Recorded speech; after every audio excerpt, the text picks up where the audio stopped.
దేవుని యొక్క వాక్య ధ్యానంలోనికి మనం వెళ్దాం. దయచేసి జాగ్రత్తగా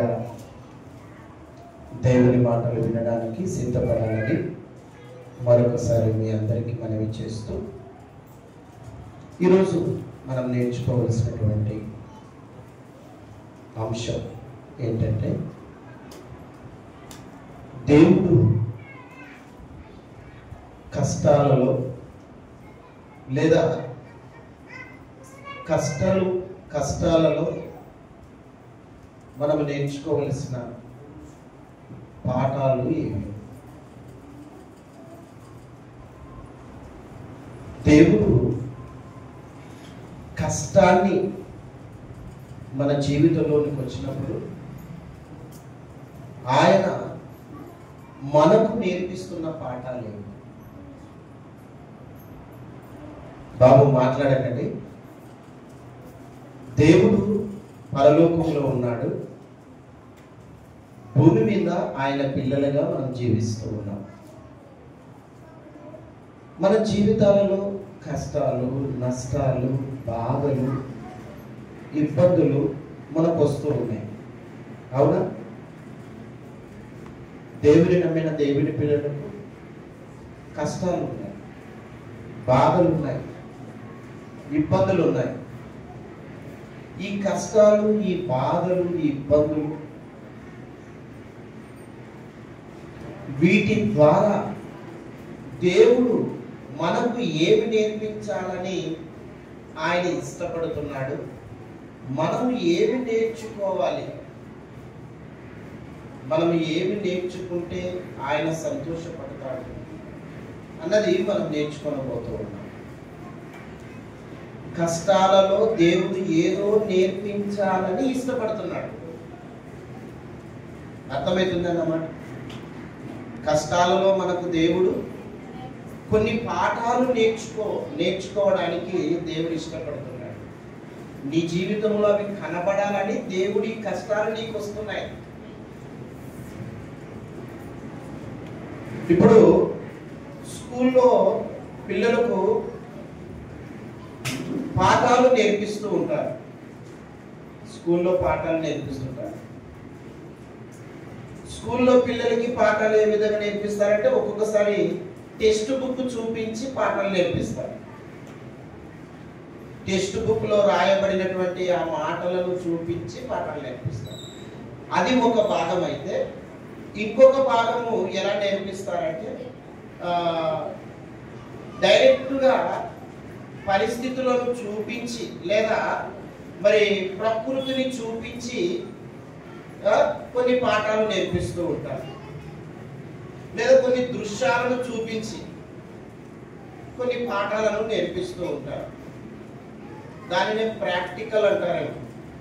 ప్రాక్టికల్ అంటే ఏంటంటే, వ్యక్తుల యొక్క స్వభావాలను చూపించి, ఒక డాక్టర్ కోర్సు చేస్తున్నాడు అనుకోండి, మా అబ్బాయి చేస్తున్నాడు బిఎస్ నర్సింగ్, పుస్తకాలను చూసి నేర్చుకునే పాఠాలు కొన్ని అయితే, డైరెక్ట్ గా పేషెంట్ దగ్గరికి వెళ్ళి నేర్చుకునే పాఠాలు మరికొన్ని ఉన్నాయి.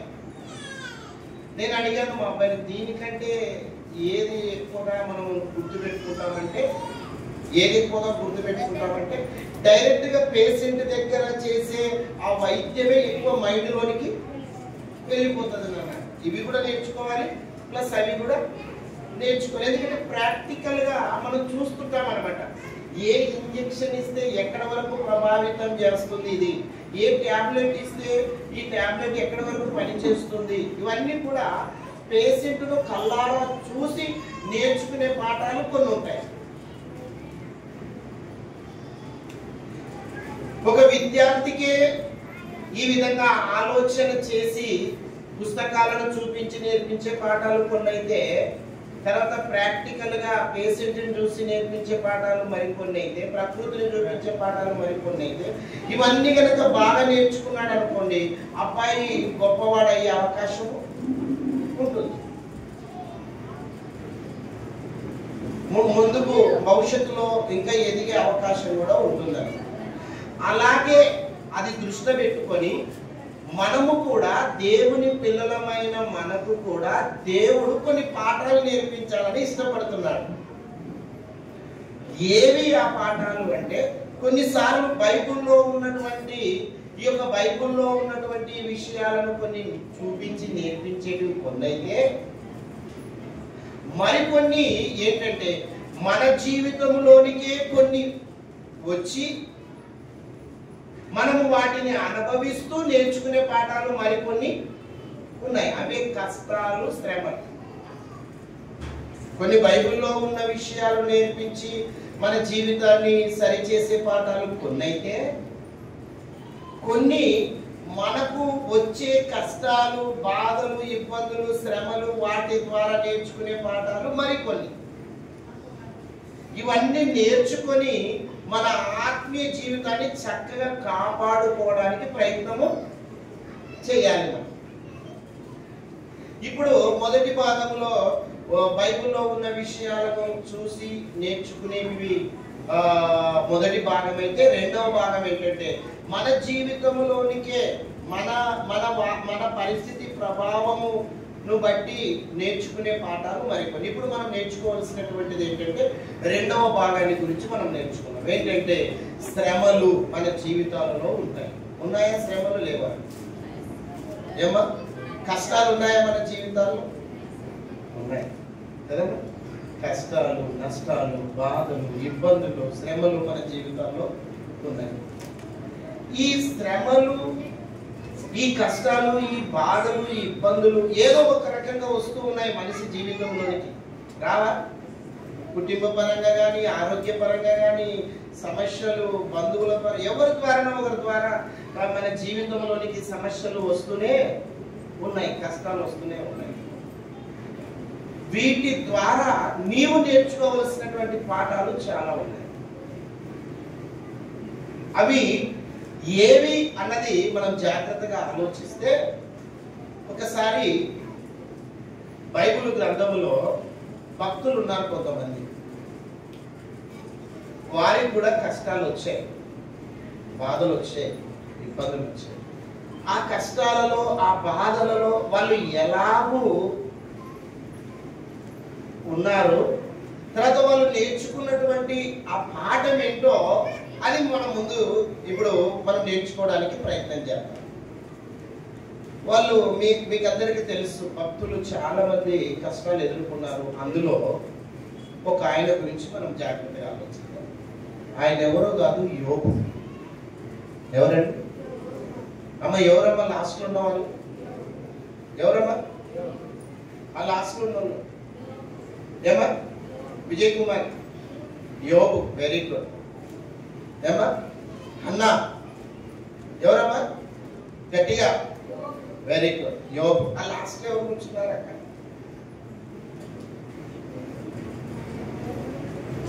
ప్రార్థన చేస్తున్నారు. సరే మంచి. ఎవరు బాబు? ఎవరి గురించి నేర్చుకుందాం ఇప్పుడు? యోబు గురించి. యోబుకి ఎన్ని కష్టాలు వచ్చాయంటే నిజంగా అన్ని కష్టాలు వచ్చాయి. ఒకే రోజులోనే, ఏమో వినండి, ఒకే ఒక రోజులోనే ఆయన ఎన్ని కోల్పోయాడంటే తన జీవితంలో చాలా కోల్పోయాడు. ఆ ఊరిలో, ఆ ఊజు దేశంలో ఆయన కంటే గొప్ప ఆస్తిపరుడు ఇంకొకడు లేడు. ఊజు దేశంలో చాలా ఆస్తిపరుడు, అన్నిటికీ అన్ని ఎక్కువగా ఉన్నాయి ఆయనకి. అటువంటి ఆస్తిపరునికి కష్టాలు స్టార్ట్ అయ్యాయి. ఎలా వచ్చాయి అతనికి కష్టాలు అంటే, పొలములో గాడిదలు, ఎద్దులు పనిచేస్తున్నాయి. ఎద్దులు పనిచేస్తున్నాయి, గాడిదలు కూడా పనిచేస్తున్నాయి. వేరే ఊరి వాళ్ళు వచ్చి గాడిదలను, ఎద్దులను తీసుకొని పోయేదే కాకుండా గాడిద దగ్గర పనిచేస్తున్నటువంటి పని మనుషులను, ఎద్దుల దగ్గర పనిచేస్తున్నటువంటి పని మనుషులను చంపేసి ఎద్దులను, గాడిదలను తీసుకొని పోయినారు. అక్కడ ఒకడు తప్పించుకొని ఆ గాడిదల దగ్గర ఉన్న మనిషో లేదా ఎద్దుల దగ్గర పనిచేసే మనిషో మొత్తం మీద తప్పించుకొని ఎక్కడికి వెళ్ళాడంటే యోబు దగ్గరికి వెళ్ళాడు. అయ్యా, అమ్మాయి, అయ్యా ఇదిగో నేను ఒక్కరిని యోబు దగ్గరికి వచ్చి మాట్లాడుతున్నాడు. అయ్యా నేను ఒక్కని పరుగున వచ్చానయ్యా. వచ్చి ఏం జరిగిందో తెలుసా? గాడిదలను తీసుకొని పోయారు, ఎద్దులను తీసుకొని పోయారు, వీటి కోసం పని చేస్తున్న పని వాళ్ళను చంపేశారయ్యా అని చెప్పాడు యోబు. అరే ఎంత పని జరిగింది అని బాధపడుతున్నటువంటి ఆ పరిస్థితిలోనే ఇంకొకడు వచ్చాడు పరుగున. ఇంకొకడు పరుగున వస్తున్నాడు. అతన్ని గమనించి అతడు కూడా వచ్చి ఏం చెప్తున్నాడు యోబుకు తెలుసా? అయ్యా, గొర్రెలను మరి మేకలను ఇవన్నీ కూడా ఆకాశము నుంచి అగ్ని పడి ఇవన్నీ నాశనం అయిపోయాయి, తర్వాత మనుషులు కూడా చనిపోయారయ్యా అని చెప్తారు. ఇక ఇంకొకడు ఆ మాట చెబుతూ ఉండగానే ఇంకొకడు వచ్చాడు పరుగున. మూడో వాడు వచ్చి ఏం చెప్తున్నాడు? ఏమా? కల్దీయులు వచ్చి కల్దీలు ఒక ఊరు వాళ్ళు వచ్చి ఒంటెలు ఉన్నాయి కదయ్యా, ఒంటెల మీద పడి వాటిని తీసుకొని పోయారట. ఒంటెలను కూడా తీసుకొని పోయారు. ఖడ్గము చేత ఏం చేశారట? పని వాళ్ళను చంపేశారట. చూడండి, గొర్రెలు చచ్చిపోయినాయి, తర్వాత ఎద్దులు గాడిదలను తీసుకొని పోయారు, తర్వాత ఒంటెలను కూడా తీసుకొని పోయారు. పని వాళ్ళందరూ చనిపోయారు. ఇక్కడ పని వాళ్ళందరూ చనిపోయారు. ఈ పరిస్థితిలో యోబు ఎలా తట్టుకోవాలి చెప్పండి? పని వాళ్ళందరూ చచ్చిపోయారు, అంత ఉన్నటువంటి ఆ యొక్క గొర్రెలు కానీ ఎద్దులు కానీ గాడిదలు కానీ ఒంటెలు కానీ తీసుకొని వెళ్ళిపోయినట్టుగా చూస్తున్నాను. సర్లే పోతే బాయలే, నా పిల్లలే నా ఆస్తిలే అనుకున్నాడు. నా పిల్లలే నా ఆస్తిలే అనుకుంటున్నాగానే ఇంకొకడు వచ్చాడు. ఇంకొకడు వచ్చి అయ్యా ఏం జరిగిందంటే, ఏమి లేదయ్యా, ఒకే ఇంట్లోనే నీ 10 మంది పిల్లలు కూర్చొని భోజనం చేస్తూ ఉంటే ఒక పెద్ద సుడిగాలి వచ్చింది. ఒక పెద్ద సుడిగాలి వచ్చి ఆ సుడిగాలి రావడం వల్ల ఇంటి మీద ఉన్నటువంటి కప్పు అలా కింద పడిపోయింది. ఆ కప్పు ఏమైపోయింది? అలాగే కింద పడిపోయింది. కింద పడిన వెంటనే 10 మంది పిల్లలు కూడా ఏమైపోయారు? చనిపోయారయ్యా. ఎంత నిబ్బరముదుడండి యోబు. ఒకే రోజు ఇదంతా జరుగుతున్నది. ఎద్దులు, గొర్రెలు, మేకలు, గొర్రెలు, ఒంటెలు, పనివారు అందరూ చనిపోయారు.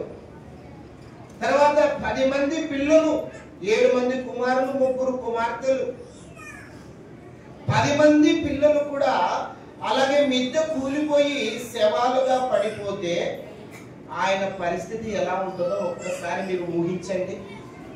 ఏమో వాక్యం వినండి తల్లి, మాట్లాడకండి.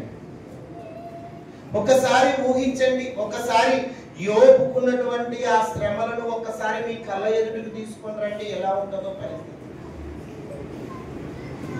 మన జీవితంలో ఒక చిన్న శ్రమ వస్తేనే మనం ఎంత విలవిలలాడిపోతామండి. యోబుకు చూడండి, ఎన్ని శ్రమలు వచ్చాయి, ఎన్ని బాధలు వచ్చాయి, ఎన్ని కష్టాలు వచ్చాయి. ఒకే ఒక రోజు 10 మంది పిల్లలండి, 10 మంది పిల్లలు శవాలై పడిపోతే ఎలా ఉంటుందండి? ఒకసారి ఆలోచించండి. పిల్లల కోసం ఎంతగా అంగలార్చింటాడు యోబు గారు.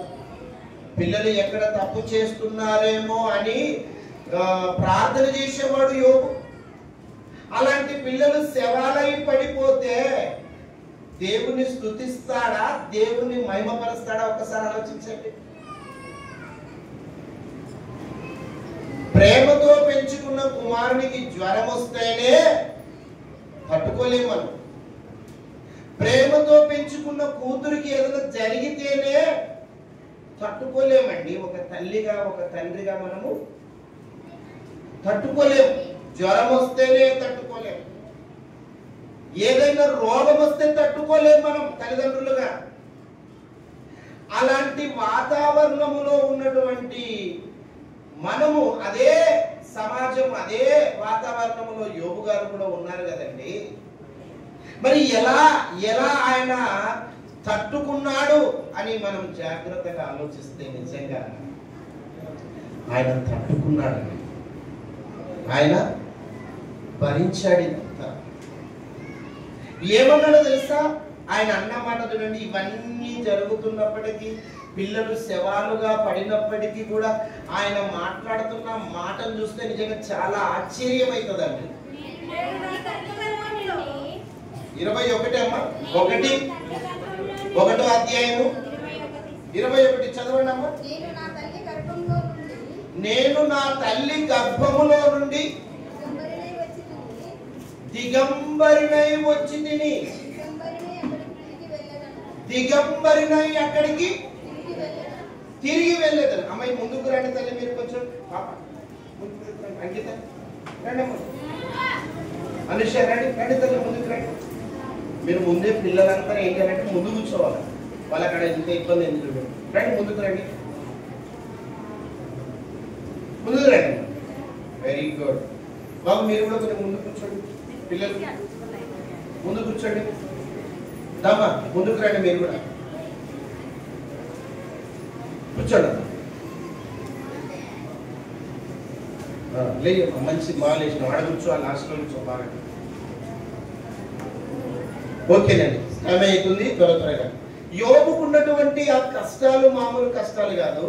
ఆ కష్టాలలో నుండి మాట్లాడుతున్న మాటలు నుండి, నేను తల్లి గర్భములో నుండి ఎలా వచ్చానంట? దిగంబరిగా వచ్చాను, దిగంబరినై తిరిగి వెళ్ళేదను. నిజంగా తల్లి గర్భములో నుండి యోబు గారు ఒక్కరే దిగంబరిగా వచ్చారా? మనం కూడా వచ్చామా? ఏమా మనం కూడా వచ్చాం. ఏది ఆస్తి వెంట పెట్టుకొని రాలేదు, ఏది పిల్లల్ని భార్యని వెంట పెట్టుకుని లోకానికి రాలేదు, దిగంబరిగా వచ్చాం మనం కూడా. అది అని చెప్తున్నాడు యోబు, నేను దిగంబరిగా వచ్చి తిని దిగంబరిగానే తిరిగి వెళ్ళేదను. ఇదంతా కూడా ఎవరిచ్చారు నాకు? యెహోవా ఇచ్చెను, యెహోవా తీసుకొని పోయెను, యెహోవా నామానికి స్తుతి కలుగును గాక.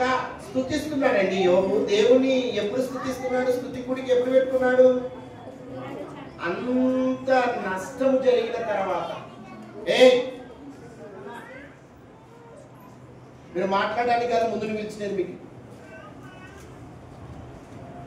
టీచర్స్ గమనించండి అమ్మ, ఇక్కడ దిగంబరిగా వచ్చాను, దిగంబరిగా నేను వెళ్ళిపోతున్నానని ఎంతగా ఆయన మాట మాట్లాడుతున్నాడు. దేవుణ్ణి స్తుతిస్తున్నాడు, ఇంతగా తగ్గించుకున్నాడు. ఎంత తగ్గించుకున్నాడంటే ఇదంతా దేవుడిచ్చాడు, దేవుడే తీసుకున్నాడు, దేవుని నామానికి స్తుతిని కలుగునుగాక. నిజంగా ఆయనలో ఒక తగ్గింపు కనబడుతుంది, ఒక విధేయత కనబడుతుంది. యోబులో విధేయత, తగ్గించుకున్నాడు బొత్తిగా. ఇదంతా నాది కాదు, ఇదంతా దేవుడిచ్చాడు. నిజమే దేవుడు ఇవ్వలేదా చెప్పండి? యోబు అన్నమాట వాస్తవే కదా. భార్యనిచ్చింది ఎవరండి? ఒంటరిగా ఉన్న పురుషునికి భార్యను జతపరిచేది ఎవరు? దేవుడే.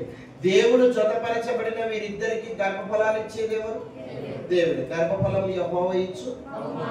ఒక కుటుంబముగా కట్టాలన్నా దేవుడే ఇవ్వాలి కదండి. దేవుడు భార్యనిచ్చాడు, తర్వాత పిల్లల్నిచ్చాడు, ఆ పిల్లలను గొప్పవారిగా చేస్తున్నాడు. తర్వాత నువ్వు పడే కష్టాలతో, నువ్వు పని చేస్తున్న పనిని బట్టి దేవుడు ఆశీర్వదించగా వచ్చినటువంటి ఆస్తి అంతస్తు. ఇదంతా దేవుడిచ్చాడు కదా. కానీ మనమేమనుకుంటున్నామంటే ఇదంతా నేను కష్టపడిన సంపాదన అనుకుంటున్నాం. ఇది వీళ్ళంతా నా పిల్లలు, నా భార్య, నా కుటుంబము, నాది, ఇదంతా అనుకుంటున్నాం. వాస్తవంగా ఇదంతా ఎవరిచ్చారండి? దేవుడిచ్చాడు. దేవుడిచ్చాడని మనం ఎప్పుడైతే గ్రహిస్తామో అప్పుడు మన జీవితాల్లో ఎటువంటి సమస్య ఉండదు. ఇది నాది అని ఎప్పుడైతే అనుకుంటామో అప్పుడే మనకు సమస్య. యోబుకి ఎన్ని కష్టాలు వచ్చాయి. ఈ కష్టాలలో ఏం నేర్చుకున్నాడంటే విధేయత నేర్చుకున్నాడు. తను తాను తగ్గించుకున్నాడు. తగ్గించుకోలేదా? తగ్గించుకున్నాడు కదండి. ఇది యెహోవా ఇచ్చెను, యెహోవా తీసుకెళ్ళిపోయాను, యెహోవా నామానికి స్తుతి కలుగును గాక. నిజంగా శ్రమల్లో కష్టాలలో ఏం నేర్చుకోవాలో తెలుసా? తగ్గింపు స్వభావం నేర్చుకోవాలి, విధేయత నేర్చుకోవాలి. విధేయత, తన్ను తాను తగ్గించుకునే ఆ మనస్సు మనకు రావాలి. ఇదంతా దేవుడిచ్చాడు, దేవుడే తీసుకెళ్ళిపోతున్నాడు. మధ్యలో దీనికి మనం ఎందుకు రాజకీయం చేయాలి? ఒక 100 రూపాయలు నేను బ్రదర్కి ఇచ్చాను, తర్వాత అడుగుతున్నాను నా 100 నాకు ఏని అడుగుతున్నాను. అదే నా 100 నా 100 నాకు ఇవ్వడానికి నువ్వేం తీరే సమస్య? నేను ఇచ్చిన 100 నువ్వు రిటర్న్ ఇయ్యయ్యా అంటున్నాను. నేను ఇచ్చిన 100 నా 100 నాకు ఇయ్యయ్యా అంటే అదేనా? అది అరే 100 ఇచ్చింది నేను, ఆ 100నే రిటర్న్ అడుగుతున్నాను. ఇంకంతే, రిటర్న్ ఇవ్వాల్సిందే. పిల్లలు ఇచ్చింది నేను, పిల్లల్ని మళ్ళీ నేనే అడుగుతున్నాను. మధ్యలో నేనేంటి? నిన్ను ఆశీర్వదించింది నేను, ఇదంతా కూడా నేను ఒక రోజు నీకు లేకుండా చేసే పరిస్థితి కూడా నాకు వస్తుంది. మధ్యలో నువ్వేంటిడా? ఆ కష్టాలు మన జీవితంలోనికి వచ్చినప్పుడు మనం తగ్గించుకునే మనసు నేర్చుకోవాలి. శ్రమలలో మనం ఏం నేర్చుకోవాలమ్మా? తగ్గించుకోవాలి, దేవుని పాదాల దగ్గరికి రావాలి, దేవుని వేడుకునే పరిస్థితి రావాలి. మనం దేవుని దగ్గరికి ఎప్పుడు వస్తాం తెలుసా? కష్టాలు ఉన్నప్పుడు వస్తాం. దేవుణ్ణి ఎప్పుడు వేడుకుంటాం తెలుసా? కష్టాలు ఉన్నప్పుడు వేడుకుంటాం. అంటే దేవుని దగ్గరికి వస్తున్నావంటే నీలో ఏ గుణం వచ్చేసింది? తగ్గించుకునే గుణం వచ్చేసింది. చూడండి, శ్రమలు రావడం వల్ల మేలే జరుగుతుందా, కీడు జరుగుతుందా? ఏమా ఏం తల్లి బాబు, ఏం జరుగుతుంది? మేలే. శ్రమలు రావడం వల్ల నీ జీవితంలో ఒక మంచి గుణలక్షణం నువ్వు నేర్చుకోబోతున్నావు. నిన్ను నీవు తగ్గించుకుంటున్నావు. నిజంగా ఆ తగ్గింపు స్వభావము మనకు ఊరికే రాదు, మనకు ఊరికే రాదు. ఎప్పుడొస్తా తెలుసా? నీ జీవితంలో కష్టాల వెనక కష్టాలు, బాధల వెనక బాధలు, శ్రమల వెనక శ్రమలు, తట్టుకోలేని పరిస్థితి నీకు ఉంది అన్నప్పుడు నువ్వు దేవుని దగ్గరికి వెళ్ళిపోతావు. సరేలే ప్రభువా, సరేలే నాయన, నా జీవితంలో ఇంకా ఏదైనా చెయ్యాలనేది ఉందా నాయన, చేస్తాను నాయన, సరే ప్రభు అని నువ్వు ఎలా తగ్గించుకుంటున్నావు చూడండి, ఎలా తగ్గిపోతున్నావు చూడండి నీ జీవితంలోని. అరే యేసు ప్రభు అంత తగ్గించుకోవడానికి గల కారణం ఏంటంటారు చెప్పండి? యేసు ప్రభు వారు ఎంత తగ్గించుకున్నాడండి. చూడండి, ఎందుకు ఆయనలో అంత తగ్గింపు వచ్చింది అంటే ఆయనకు శ్రమల వెనక శ్రమలు. ఎప్పటి నుంచి ప్రారంభమయ్యాయి? యోబు కంటే ఆశీర్వదించబడిన తర్వాత శ్రమలు ప్రారంభమయ్యాయి. యేసు ప్రభుకి ఎప్పటి నుంచి ప్రారంభమైనాయి? హెబ్రీయులకు రాసినటువంటి పత్రిక 5వ అధ్యాయం 7వ వచనం.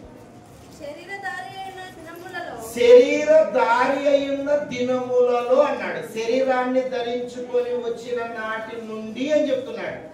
అంటే తల్లి గర్భములో ఈ శరీరాన్ని ఎప్పుడైతే అమర్చుకొని లోకానికి వచ్చాడో అప్పటి నుంచే, అంటే పుట్టిన నాటి నుండి అని దీని అర్థం. ఏమా? యేసు ప్రభుకు శ్రమలు ఎప్పటి నుంచి ప్రారంభమయ్యాయంటే పుట్టిన నాటి నుండే ప్రారంభమైనాయి. శరీరధారి అయిన దినములలో మహారోదనంట, మహారోదనతోను కన్నీళ్లతోను నన్ను మరణము నుండి రక్షింపగల వానికి ప్రార్థనలను యాచనలను సమర్పించి భయము భక్తి కలిగి ఉన్నందున ఆయన అంగీకరించబడెను. 8వ వచనం. ఆయన కుమారుడై ఉండి తాను, అదో ఇక్కడ రాయబడింది చూడండి, జాగ్రత్త వినండి. ఆయన తన కుమారుడై ఉన్నందులను తాను పొందిన శ్రమల వలన ఏం నేర్చుకున్నాడండి బాబు? ఏం నేర్చుకున్నాడు? విధేయత. శ్రమలలో మనం కూడా ఏం నేర్చుకోవాలి? మన జీవితంలోనికి శ్రమలు వచ్చినప్పుడు తగ్గించుకునే మనసు నేర్చుకోవాలి. ఏమా? శ్రమలలో మనం ఏం నేర్చుకోవాలి? తగ్గించుకునే మనసు మనకు ఉండాలి. యోబుకుంది తగ్గించుకునే మనసు, తగ్గిపోయాడు. యెహోవా ఇచ్చాను, యెహోవా తీసుకెళ్లిపోయాను, యెహోవా నామానికి స్తుతి కలుగునుగాక. యేసు ప్రభు కూడా తను తాను ఏం చేసుకున్నాడు? తగ్గించుకున్నాడు. ఎలా ఎందుకు అలా తగ్గింపు స్వభావం ఎప్పుడు వచ్చింది? శ్రమలు వచ్చినప్పుడు, ఆయన జీవితంలో శ్రమలు వచ్చినప్పుడు, కష్టాలు వచ్చినప్పుడు, బాధలు వచ్చినప్పుడు దేవుడు కూడా ఏం కోరుకుంటాడంటే తగ్గించుకునే స్వభావం ఎవరిలో ఉంటే వారే దేవునికి ఇష్టం. దేవునికి ఎవరు ఎక్కువ ఇష్టపడతాడు? దేవుడు అంటే తను తాను తగ్గించుకున్నవాడు. ఈ తగ్గింపు స్వభావము, ఈ తగ్గింపు లక్షణము మన జీవితంలోనికి రావాలి అంటే మనకు మొదట ఏం రావాలి? ఏం రావాలమ్మా? శ్రమలు రావాలి, కష్టాలు రావాలి, బాధలు రావాలి, శోధనలు రావాలి. అప్పుడు ఆటోమేటిక్గా మనం ఏమైపోతాం? తగ్గిపోతాం, కరిగిపోతాం. చూడండి, యోబు గ్రంథంలో కూడా మాట రాయబడింది. యోబు గారు కూడా అలాంటి తగ్గింపు వచ్చిందని చెప్పాడు. యోబు కూడా యోబు గ్రంథం 36వ అధ్యాయం 15వ వచనం. యోబు గ్రంథం 36:15. అందరు తీయండి అమ్మా, చదవమ్మా.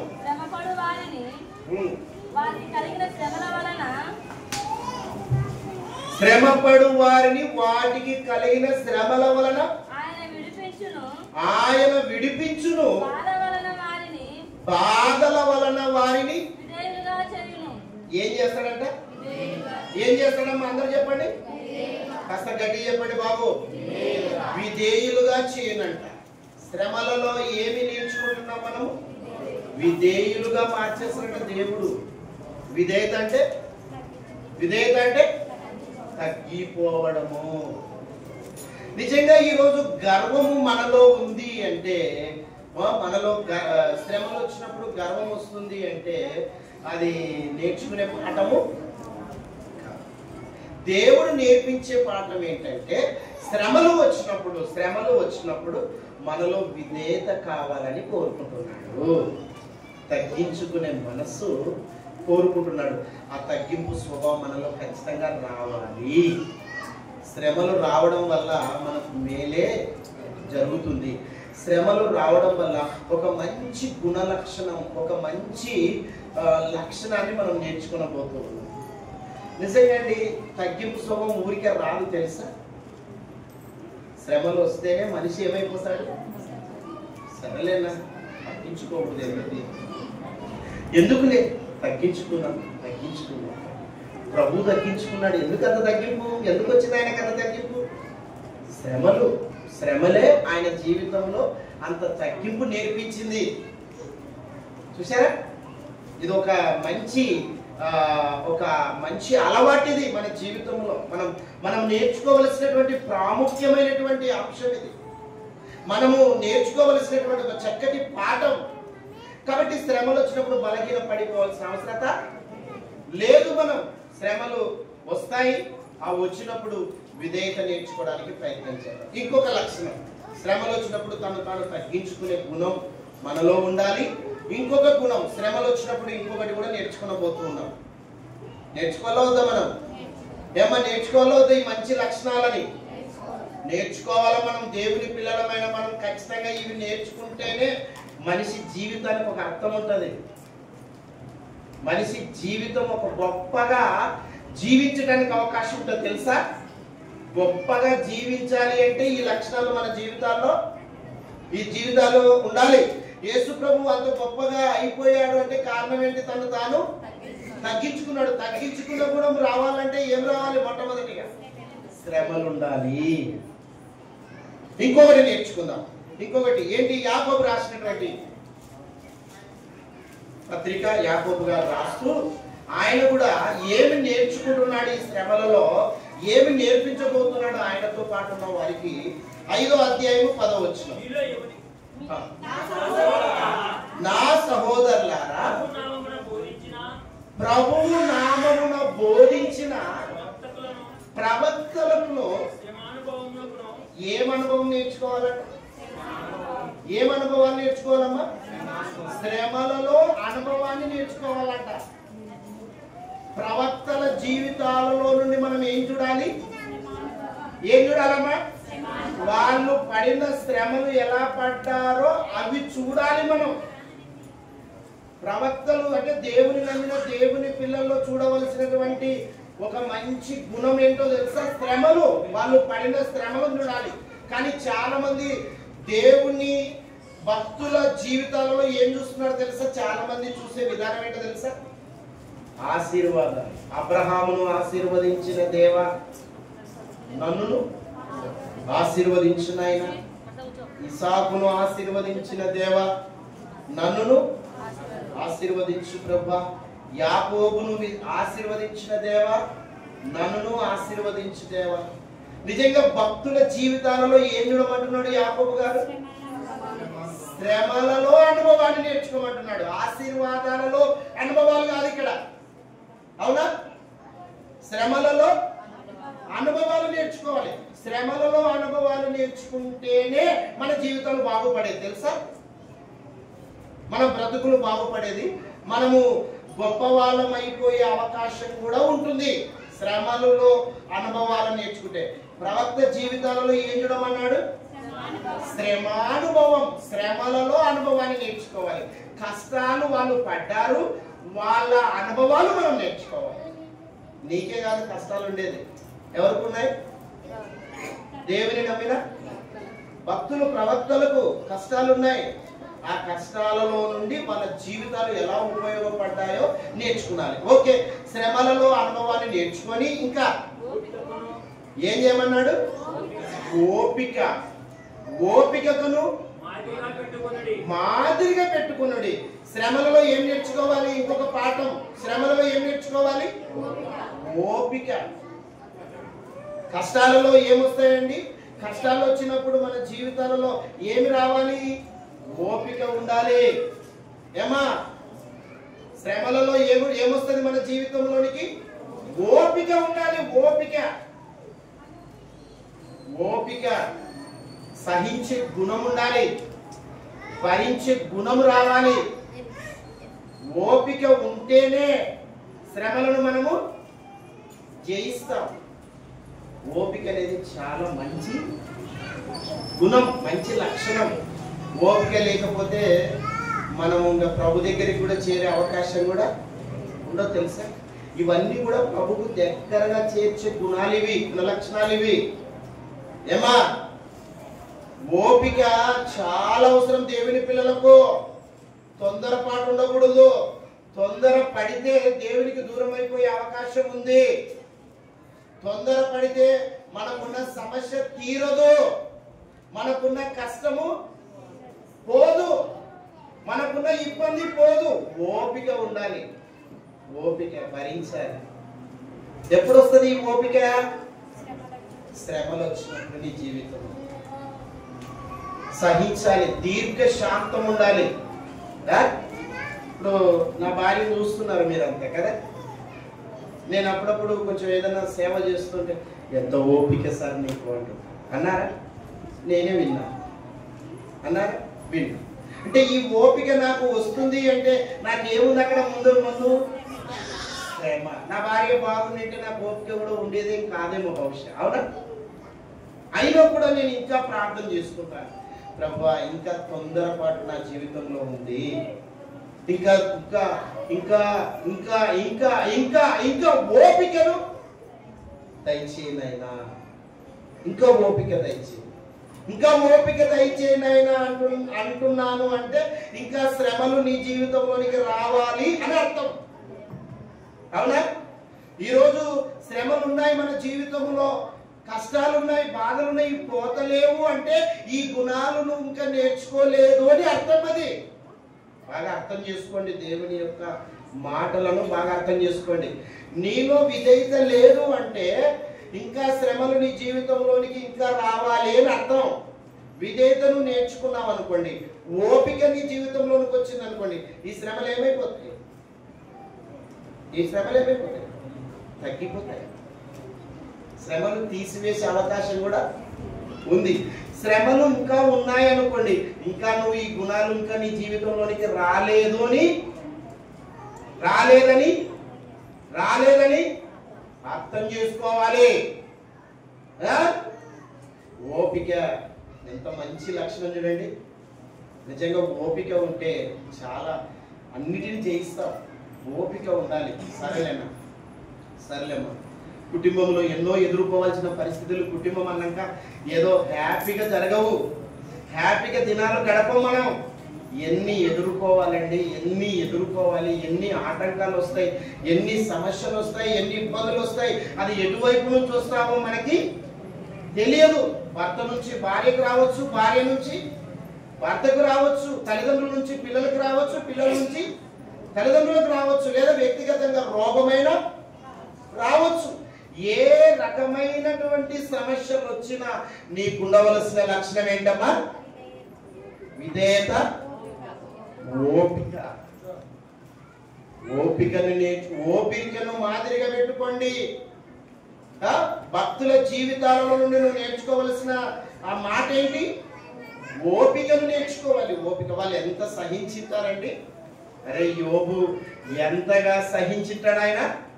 ఆయనకున్న లక్షణం ఏంటి? ఓపిక ఉంది, విధేయత ఉంది. యేసు ప్రభు ఎంత సహించాడు?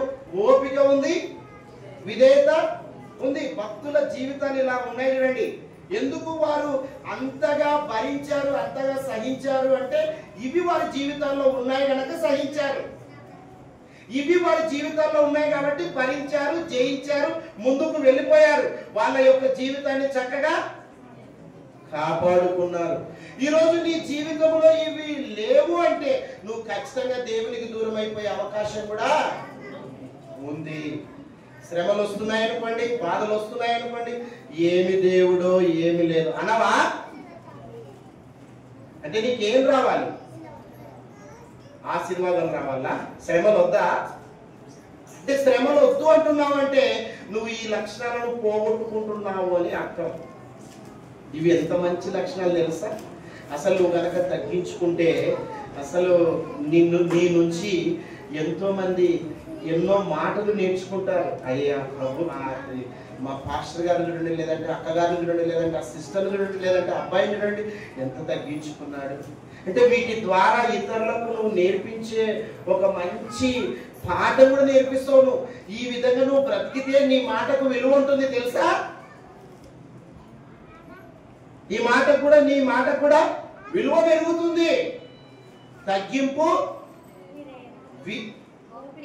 ఓపిక, సహించే గుణం సంసార జీవితంలో, కుటుంబ జీవితంలో మన పరిస్థితుల ప్రభావాన్ని బట్టి తొందర నిర్ణయాలు తీసుకొని ఈ శ్రమలలో, ఈ కష్టాలలో ఎంతో మంది తాను చంపుకునే పరిస్థితి కూడా చాలా మందిని మనం చూస్తున్నాం. అలాంటి పరిస్థితి తీసుకొని రాకూడదు మన జీవితాలలో. దేవుడు నీ మేలు కోరి నీకు ఓపిక ఉండాలి నాయన అని ఇది నేర్చుకుని నీకు పెట్టాను నాయన అంటున్నాడు. ఓపిక. తర్వాత తాను తగ్గించుకుంది. ఇంకా నేర్చుకుందామా? ముగించుకుందామా? ఏమ్మా? ఏం బాబు లాస్ట్ ఉన్న వాళ్ళు నేర్చుకోవాలి. దేవుని మాటలు నేర్చుకుంటేనే మన జీవితాలు బాగుపడేది. మనుషుల మాటలు నేర్చుకుంటే బాగుపడం. మనం ఎవరి మాటలు నేర్చుకోవాలి? దేవుని మాటలు నేర్చుకుంటేనే మన జీవితాలు బాగుపడేవి. శ్రమలలో ఇంకో విషయాన్ని మనం నేర్చుకుందాం. చూడండి, ఇంకో విషయం ఏం దొరుకుతుంది శ్రమలలో?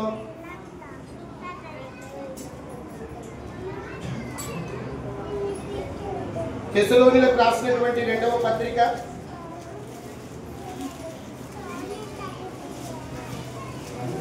3వ అధ్యాయం 5వ వచనం.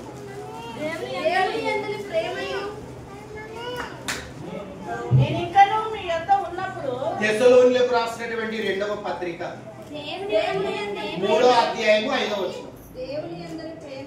దేవుని యందలి ప్రేమయు క్రీస్తు చూపిన ఓర్పు. ఏం చూపించాడు యేసు ప్రభు మనకు? ఓపిక, ఓర్పు చూపించి వెళ్ళిపోయాడు ఆయన. తాను తగ్గించుకున్నాడు. ఆ జీవితాన్ని చూడండి ఒకసారి. ప్రవక్తల జీవితాలలో శ్రమలను చూడండి. శ్రమలను ఒక యోబు నేర్చుకున్నటువంటి విధేయత చూడండి. ఒక ప్రభువు, నీవు నమ్మిన యేసు ప్రభుని చూడండి. ఏమి నేర్చుకోవాలి? నువ్వు ప్రభుని చూసి తను తాను తగ్గించుకునేది నేర్చుకోవాలి. ఆ తర్వాత ఓర్పును అంటే ఓపికను నేర్చుకోమంటున్నాడు. తెస్సలోనిలో ఉన్న సంఘస్థులకు చెప్తున్నాడు పౌలు గారు, ప్రభు నేర్పించి వెళ్ళిపోయాడు, ప్రభు చేసి వెళ్ళిపోయాడు, ఓర్పును నేర్చుకునండి అంటున్నాడు. శ్రమలలో ఓపిక ఉండాలి. ఇంకోటి నేర్చుకుందాం. హోషేయ గ్రంథం పాత నిబంధన గ్రంథం తీయండి త్వరగా. 5:15. Very good. 5:15 హోషేయ. పేజ్ నంబర్ చెప్పమ్మా. ఇంకా చాలా మంది, కొంతమంది మరి రిజిస్టర్లు దాంట్లోకి పోయినారు పట్టికలు. చెప్పనా? ఏమా? 747 పేజ్ నంబర్ అందరు తీయండి. ఇంకొక మంచి మాట, మన జీవితంలో ఒక మంచి లక్షణాన్ని నేర్చుకోబోతున్నాం శ్రమలలో. చదవమ్మా. 5:15. వారు తన మనసు త్రిప్పుకొని నన్ను వెదకు వరకు నేను తిరిగి నా స్థలమునకు పోవుదును. తమకు దృఢావస్థ సంభవింపగా వారు నన్ను బహు శీఘ్రముగా వెతుకుదురు. అంటే శ్రమలు వస్తే తొందరగా దేవుని దగ్గరికి వెళ్ళే అవకాశం కూడా ఉంది అని చెప్తున్నారు. హోషేయ గ్రంథంలో దాని అర్థం ఏంటంటే, శ్రమలు మన జీవితాల్లో వస్తే మనము దేవునికి దగ్గరగా చేరే అవకాశం కూడా ఉంది. శ్రమలు వస్తే దేవునికి దగ్గరగా జీవిస్తాం. అవునా? ఏమా? సంతోషంగా ఉంటే దేవునికి దగ్గరగా జీవిస్తామా? శ్రమలు, బాధలు, కష్టాలు మన జీవితాల్లో ఉంటే దేవునికి దగ్గరగా జీవిస్తామా? శ్రమలు ఉన్నప్పుడే. అవునా? నాకు బాగా సంతోషం, తట్టుకోలేకుండా పోతున్నాను నాయనా, అందుకే ఈ ఉపవాస కూడిక, అందుకే నాయనా నీతో మాట్లాడుతున్నాను అంటే, నాకు సంతోషం తట్టుకోలేకపోతున్నాను అందుకే నీకు ప్రార్థన చేస్తున్నాను అంటే బాగుంటుందా? ఈ దుఃఖము తట్టుకోలేకపోతున్నాను నాయనా, అందుకే నీ దగ్గరికి వచ్చాను నాయనా అంటే బాగుంటుంది.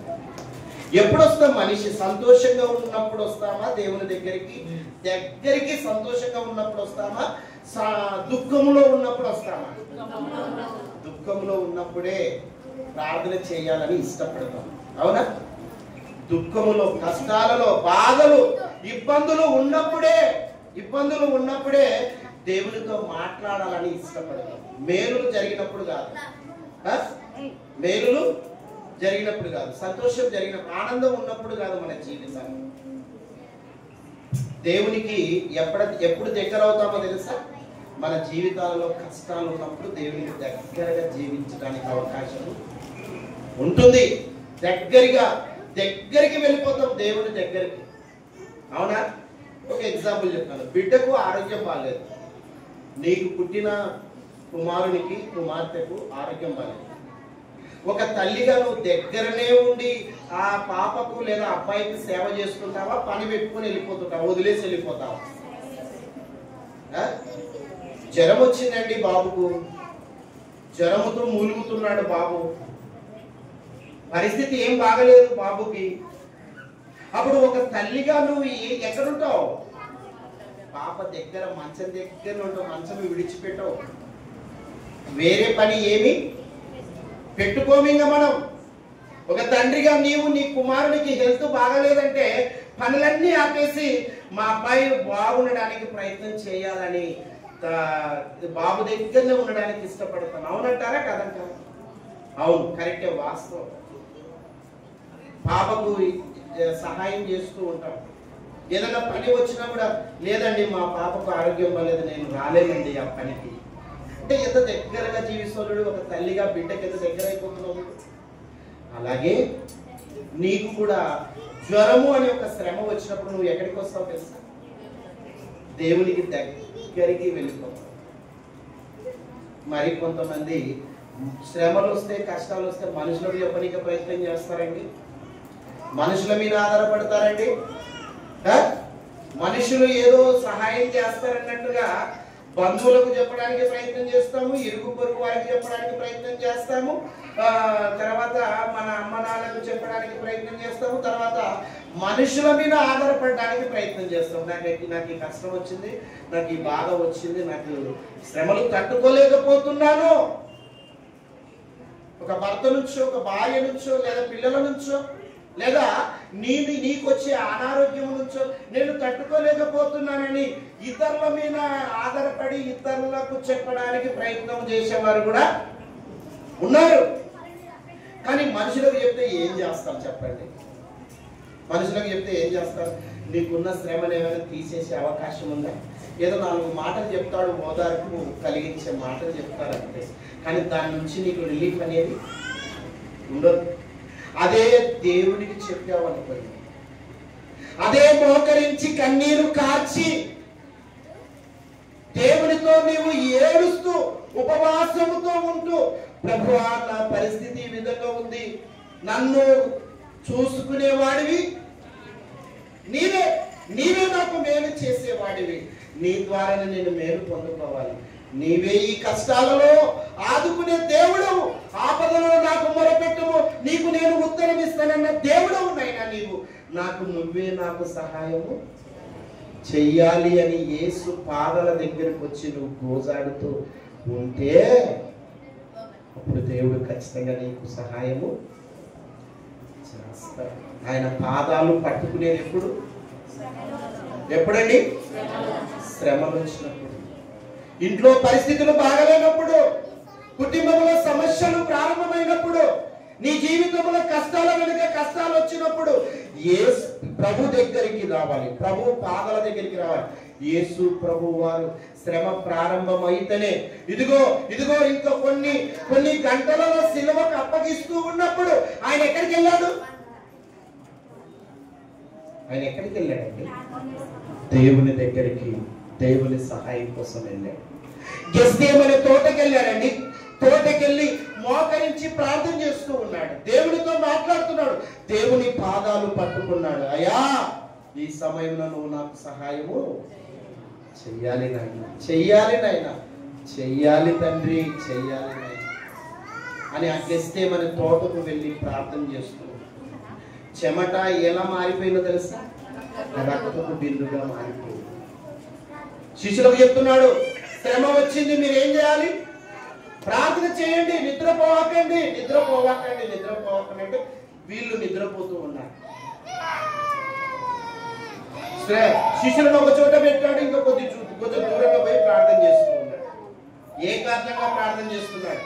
శ్రమలు వస్తే ఏకాంతంగా ప్రార్థన చేసే అనుభవం నీ జీవితంలో ఉండాలి. మన జీవితంలో శ్రమలు వచ్చినప్పుడు ఎవరికి చెప్పకపోయినా నీ ప్రభువుకు చెప్పే అలవాటు నీ జీవితంలో చేర్చుకోవాలి. ఇది ఒక మంచి లక్షణం నువ్వు సంపాదించుకోవాలి. ప్రభువే అన్నాడు, తలుపు వేసుకొని రహస్యమందున్న నీ తండ్రికి నీ కష్టాలు మొరపెట్టుము, నీ కష్టాలు చెప్పు, నీ కన్నీరు ఆయన పాదాలు తుడుచు, నీ కన్నీటితో ఆయన పాదాలు తుడుచు. ఉందే ఈ అనుభవం? ఉందా నీ జీవితంలో? ఈ అనుభవాలు ఉన్నాయా? కష్టాలు వచ్చినప్పుడు ఏడుస్తూ దేవునితో ప్రార్థన చేసే అనుభవం ఉందా నీకు? లేదా? అయితే ఇప్పటి నుంచి నువ్వు నేర్చుకో, నీ జీవితంలో నేర్చుకో. ఎవరికి చెప్పకు. తలుపు వేసుకొని ఒంటరిగా ఉండి, ఏకాంతంగా ఉండి దేవునితో మాట్లాడు. ఈ అనుభవాన్ని నీ జీవితంలోనికి తీసుకొని రా. నీ జీవితం బాగుపడుతుంది, నీ బ్రతుకు బాగుపడుతుంది.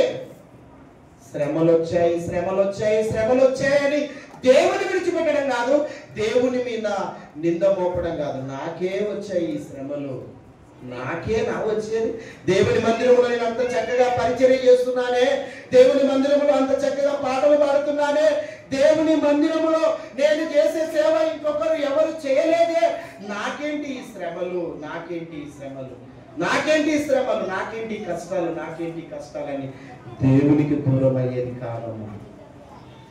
దేవుని అవమానపరచడం కాదు, లేదా దేవునికి దూరం అయిపోవడం కాదు, లేదా నీకున్న విశ్వాసాన్ని బలహీనపరచుకోవడానికి అవకాశమే లేదు. నీకు ఒక మంచి లక్షణాన్ని నేర్పించడానికే దేవుడు ఈ శ్రమ పెట్టాడని ఎందుకు అర్థం కావడం లేదు నీకు?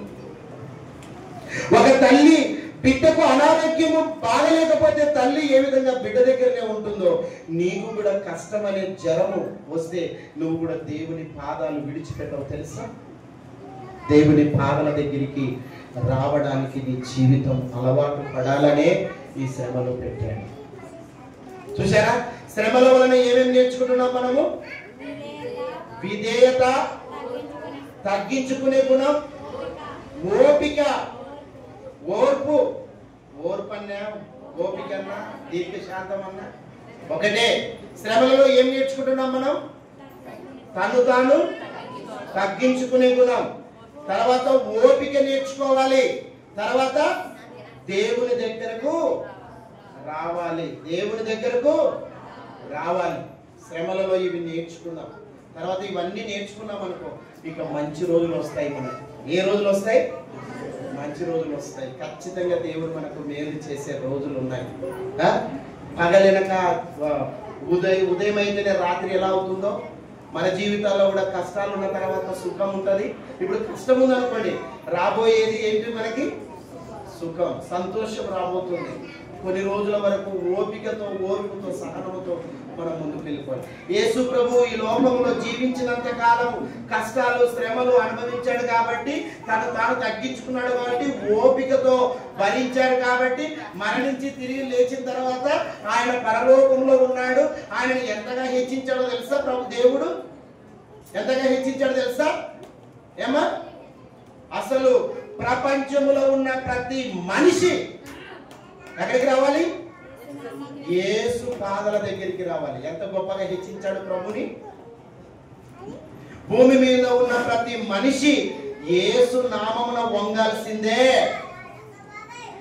యేసు ప్రభు అని నమ్ముకోవలసిందే. ఆయన నమ్ముకుంటేనే మోక్షము. ఆయన దగ్గరికి వస్తేనే నీ పాపాలు తీసివేయబడేది. ఆయన దగ్గరికి వస్తేనే నువ్వు పరిపూర్ణుడమయ్యేది. ఆయన దగ్గరికి వస్తేనే నీకు పాప క్షమాపణ దొరికి. ఎంత గొప్పగా ఆశీర్వదించాడు.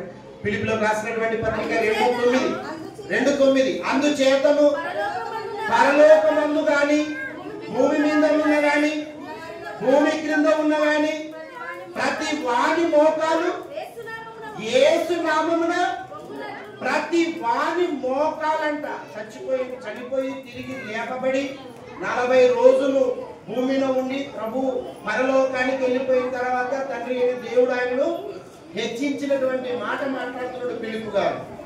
అపోస్తలుడైన పౌలు ఫిలిప్పీయులకు రాస్తూ, అందుచేతను పరలోకమందున్న గాని, భూమి మీద ఉన్న గాని, భూమి క్రింద ఉన్న వారిలో గాని ప్రతి వారి మోకాలు యేసు నామమున వంగునట్టు, ప్రతి వాని నాలుక తండ్రి అయిన దేవుని మహిమార్థమై యేసు క్రీస్తు ప్రభువని ఒప్పుకోవాల్సిందే. ప్రతి మనిషి ఒప్పుకోవాల్సిందే. ధనవంతుడైనా, కోటీశ్వరుడైనా, పేదవాడైనా, ఎవరైనా కానీ యేసు ప్రభువని ఒప్పుకోవాల్సిందే. ఒప్పుకొని దేవుడు ఆయనను అధికముగా హెచ్చించి ప్రతి నామమునకు పైనామమునుగా ఆయనకు అనుగ్రహించను. చూసారా, అందరికంటే ఎక్కువగా ఆయనని హెచ్చించాడు. కారణం ఏంటి అంటే ఈ 3 లక్షణాలు క్రీస్తులో కనపడుతున్నాయి. నీ జీవితము, నా జీవితంలో కూడా ఓపిక, శ్రమలు వచ్చినప్పుడు ఓపిక ఉన్నని, భరించే శక్తి ఉన్నని. ఒకవేళ లేకపోతే దేవునితో మాట్లాడు.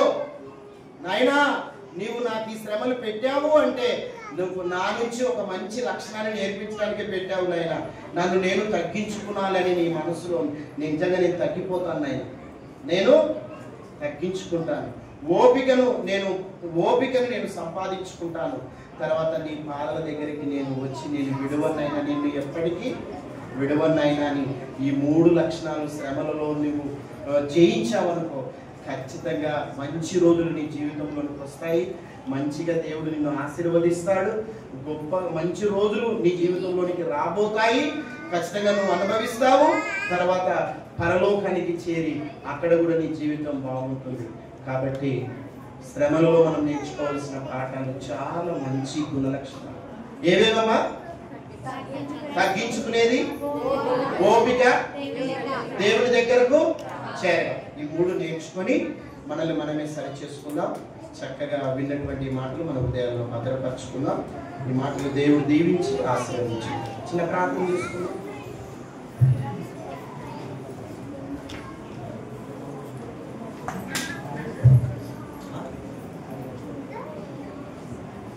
దయగల మా నాయన, ప్రేమగల మా తండ్రి, ఇదిగో నేను ఈ మాటలు చెప్పాను. చెప్పిన ఈ మాటల వారి హృదయాలను ఫలింపచేయండి. నీ చిత్తానుసారంగా ఈ లోకంలో జీవించి పరలోకానికి సిద్ధపడటకు సహాయం చేయమని కోరుకుంటూ క్రీస్తు పేరిట ఈ ప్రార్థన మీకు సమర్పించి అడిగి వేడుకొనుచున్నాము.